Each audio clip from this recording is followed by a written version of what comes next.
جب وہ فیصلہ دے دے بھی اس کے بعد ہم اگر وہ 100 سال فیصلہ نہ دیں تو آبویسلی یہ نہیں سنیں گے. ہم کہتے ہیں وہ فیصلہ دیں گے, ڈے ٹو ڈے سنتے رہے اور فیصلہ محفوظ کر. مجھے اب یہ پتہ نہیں ہے کہ انہوں نے فیصلہ دینا کہ نہیں دینا, لیکن سپریم کورٹ نے مجھے یہ کہا ہے تو اس سے دو ہیں. لطیف کھوسہ صاحب کو بڑے جذبے کے ساتھ وہاں بیٹھے ہیں, کیونکہ وہ کہتے ہیں کہ بابا آج رات ہی فیصلہ ہو جائے گا, مجھے سیکورٹی سے. وہ وہاں بیٹھے ہیں. تو میرا خیال تھا کہ شاید اتنی جلدی فیصلہ, چونکہ بھی آرگومنٹس لمبے ہیں وہاں سے, تو پھر شاید یہاں پہ ویسے سر یہ کیا ٹرائل کورٹ کا فیصلہ جب سپریم کورٹ کے سامنے بھی نہیں ہوا, ہاں تو کل جس قسم کے ریمارک آئے ہیں کیا آپ دیکھ رہے ہیں کہ ہائی کورٹ کی پروسیڈنگ تو پھر میرا خیال ہے اس کے اثر انداز تو ہوگا کل کی جو ساری پروسیڈنگ کور کی ہم نے اور جو آرڈر آپ نے پڑھا ہوگا, کیسے دیکھتے ہیں؟ یہاں پہ آپ کا بڑا یہ اچھا سوال ہے کہ آلریڈی جب معاملہ جو ہے اپیل میں یہ سارا ریزالو ہونا ہے, تو یہاں پہ کولیٹرل پروسیڈنگ میں ایک ایسا فیصلہ چیلنج کیا جا رہا ہے جس کے بارے میں اپیل لائے کرتی ہے. تو کولیٹرلی آپ چیلنج نہیں کر سکتے. وہ بھی ان پروسیڈنگز میں جہاں پہ کہ بات یہ ہو رہی ہے کہ ہائی کورٹ جو تھی اس نے جو آرڈر کیا تھا, وہ آرڈر جو ہے وہ کس طرح سے امپلیمنٹ ہونا تھا اور اس آرڈر کی کیا تشریح ہونی تھی. تو ہائی کورٹ خود اپنے آرڈر کی تشریح بہتر طریقے سے کر سکتی ہے, اور امپلیمنٹیشن بھی ہائی کورٹ اپنے آرڈر کی خود کرا سکتی ہے. اس کے لیے petition for leave to appeal میرے نزدیک تو مینٹینیبل ہی نہیں. اچھا سر, آج کی جو آبزرویشن ہے کہ جو پٹیشنر کی لیونگ کنڈیشن ہے اس پر ہم حکومت سے جو ہے نا ان کا اسٹیٹمنٹ چاہیں گے, تو یہ آپ نہیں سمجھتے کہ سو موٹو ہے 184 میں 185 میں کیسے آلریڈی جو ہاں, میری نظر سے جو آج کے کیس کا جو گزرا ہے, ان کا جو آرڈر ہے جس میں انہوں نے نوٹس ایشو کیا ہے, نارملی تو یہ ہوتا تھا کہ لیو گرانٹ کی جاتی تھی اور ریزنز دیے جاتے تھے. تو یہاں پہ پیرا 3 ہے غالباً, جس میں کہ ریزن کوئی نہیں دیا گیا, بلکہ کہا گیا ہے کہ بہت اہم کویسچنز رائز ہو گئے ہیں. تو سپریم کورٹ اس طرح سے میرے نزدیک نہیں لکھ سکتی کہ اہم کویسچنز رائز ہو گئے ہیں, بلکہ بتانا چاہیے کہ وہ کون سے اہم کویسچنز ہیں, اور اس کے بعد پھر نوٹس ہوتا ہے.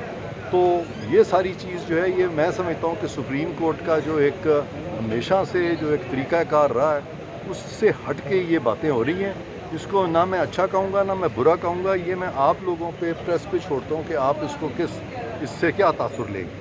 جو کمپلیٹ جسٹس کی بات ہے کہ جی ہم 187 میں کمپلیٹ جسٹس کر سکتے ہیں, اور میرا خیال ہے جو جس قسم رپورٹ مانگی گئی ہے یہ بھی وہی ہے کہ جی 187 کو ہم ریفر کر کے اس کیس کو سن رہے ہیں. تو کیا آپ کیسے دیکھ رہے ہیں؟ آرٹیکل 187 کو کچھ جج صاحبان نے اس طرح سے استعمال کیا ہے جس طرح وہ کہتے ہیں نا ہاتھی کے پاؤں میں سب کا پاؤں.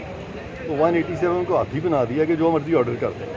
187 کی جو لینگویج ہے میں کئی دفعہ یہ کہہ چکا ہوں, اور ڈیفینیٹلی آپ بھی جانتے ہیں, سب جانتے ہیں کہ وہ تابع ہے آرٹیکل 175 کے کلاس 2 کے, اور وہاں لکھا ہے کہ کسی بھی عدالت کو بشمول سپریم کورٹ کے کوئی ایسا اختیار سماعت حاصل نہیں ہوگا جو کہ اس کو تفویض نہ کیا گیا ہو قانون میں اور آئین میں. تو لہٰذا 187 انہی معاملات میں آئے گا جہاں پہ کہ ان کو دائرہ اختیار ہے. لیکن یہ جو تھا جس طرح ثاقب صاحب تھے وہ ان معاملات میں چلے جاتے تھے جس کا کہ تعلق بھی سپریم کورٹ سے نہیں ہوتا تھا, اور وہ 187 میں غالباً اوور اسٹریچ کر رہے تھے. پھر اس سے پہلے بھی کچھ جج صاحبان نے کیا. تو یہ جو 187 کا جو ایک ادراک کچھ ججوں کو ہو رہا ہے وہ آئین کی منشا ایسے نہیں ہے. عرفان قادری صاحب, یہ جو بندیال صاحب جس انداز میں پروسیڈ کر رہے ہیں اور مظاہر اکبر نقوی صاحب, یہ بینچ کیا یہ آپ کو لگتا ہے کہ یہ حب عمران میں ہو رہا ہے یا بغض پی ڈی ایم میں ہو رہا ہے؟